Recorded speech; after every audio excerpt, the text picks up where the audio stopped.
Hey guys, welcome back to my channel. So ee roju manamu fat loss chicken tikka chuddamandi. So fat loss chicken tikka kosam nenaithe 150 grams of chicken breast ni clean chesi petteskunnanu. Tarvata 1 bowl teeseskoni nenu masalas anni ila kalpeskunnanu.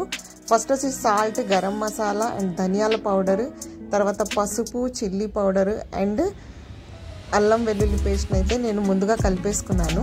So ఈ మసాలాస్ వల్ల మనకి ఏందంటే chicken టిక్కాలో మంచి taste వస్తుంది friends. తర్వాత నేను curd add చేసుకున్నాను. తర్వాత ఒక 1 లెమన్ ని కూడా యాడ్ చేసేసుకున్నాను. సో మంచిగా ఈ మసాలాస్ అన్ని కలిపేసుకొని సో చికెన్ బ్రెస్ట్ పీసెస్ తీసుకొని ఏం చేస్తానంటే ఇట్లా ఘాట్లు లాగా పెట్టుకుంటాను ఫ్రెండ్స్. ఇది వచ్చేసి 150 grams of chicken breast. So జనరల్గా ఏంటంటే మనము ఈ చికెన్ బ్రెస్ట్ పీసెస్ ఎందుకు ప్రిఫర్ చేస్తామంటే ఇందులో మనకి ఫ్యాట్ పర్సంటేజ్ అనేది చాలా తక్కువ ఉంటుంది. సో కంపారిటివ్లీ లెగ్ పీసెస్ అలాంటి వాటితో పోలిస్తే సో అందుకని వెయిట్ లాస్ అవ్వాలనుకునే వాళ్ళు ఈ బ్రెస్ట్ పీసెస్ని మనము తింటే ఏంటంటే మనకి ఫ్యాట్ లాస్ తొందరగా అవుతుంది ఫ్రెండ్స్.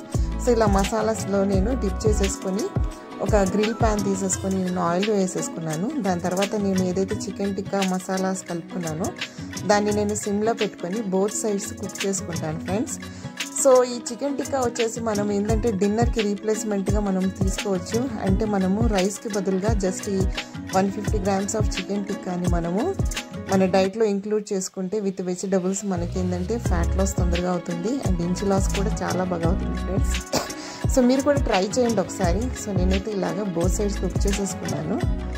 సో ఇలా కుక్ చేసుకోవడం వల్ల మనకి లోపల వరకు కూడా పచ్చిగా ఉండకుండా ఏంటంటే మనకి మంచిగా లోపల కూడా కుక్ అవుతుంది. సో తర్వాత నేను కొత్తిమీర యాడ్ చేసేసుకొని సర్వ్ చేసేసుకున్నాను ప్లేట్లో. సో నేను ఈ డిన్నర్లో నేను ఏం చేస్తానంటే మీల్కి రీప్లేస్మెంట్గా 150 grams of chicken with vegetable salad తీసుకున్నాను ఫ్రెండ్స్. సో ఈ వీడియో నచ్చితే లైక్ చేయండి, షేర్ చేయండి, కామెంట్ చేయండి. Thank you so much.